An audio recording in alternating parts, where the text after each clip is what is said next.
এবার আমরা দেখব সৌরজগতের এক একটা গ্রহ সব কিছু সম্পর্কে এবার দেখব।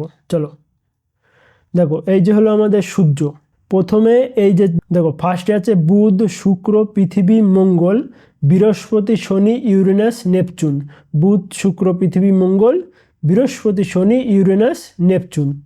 দেখো এই সূর্যের পুরো সামনে এই চারটে, দেখো কালারটা চেঞ্জ করি।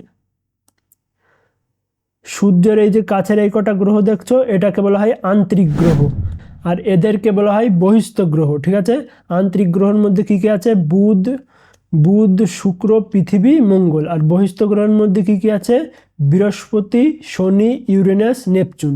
দেখো এখান থেকে কিছু কিছু প্রশ্ন মনে রাখতে পারো, আরও আমরা ডিটেলসেও পড়বো। দেখো, সূর্যের সবচেয়ে কাছের গ্রহ বুধ, সূর্যের সবচেয়ে দূরের গ্রহ নেপচুন। আর পৃথিবী, সূর্যের সবচেয়ে তাড়াতাড়ি চক্কর লাগাবে কে? বুধ। সবচেয়ে দেরিতে লাগাবে কে? নেপচুন। তারপরে মনে রাখতে পারো সবচেয়ে ছোট গ্রহ বুধ, সবচেয়ে বড় গ্রহ বৃহস্পতি।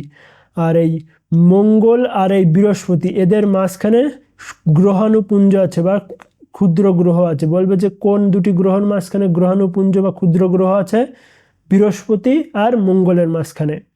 আর এই নেপচুনের এই পাশ দিয়ে আছে কিউপ্রিক বেল্ট এর এই পাশে আছে। দেখো এই যে আন্তরিক গ্রহ, এরা হলো সলিড অবস্থায় আছে, মানে কঠিন। আর এরা আছে গ্যাসীয় অবস্থায়।